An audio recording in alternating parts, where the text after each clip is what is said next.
What's our ability to supply that? Right. And you look at the different sources of supply. You've got the technical high schools. You've got some programs now starting up in the comprehensive high schools. You've got the advanced manufacturing centers that are now in 8 of our community colleges. You've got all the way up to 4-year institutions like UConn, training engineers, and you've got sort of non-state institutions, places like Goodwin, who's got a great program that's up and coming, and then outside trainers, people like Porter and Chester and ITT and Lincoln Tech that are training people in specific skills. But when you roll it up together, I don't have a final number. I'm out sort of canvassing now, but suffice to say that it's a fraction of what the demand is.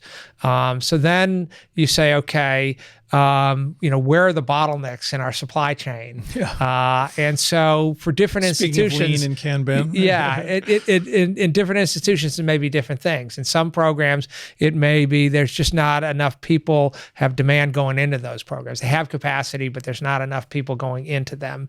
And some of them, it may be they're oversubscribed, but they don't have the teachers, the requisite teachers they need, or it could be that they don't have enough space or equipment. So I'm really trying to go. I've made it a goal to get out to all of the advanced manufacturing centers to plug in with what's going in the vocational program. I've been talking with folks at some of the comprehensive high schools and try to get a sense for where the bottlenecks are, so that we can try to. And there's a lot of efforts right now going on. There's a lot of regional efforts right now on pipeline initiatives, but I think the state can play a role in trying to coordinate those. And there are efforts going on right now to try to coordinate them. And certainly the governor's Workforce Development Commission, headed by Garrett Moran, is focused on this.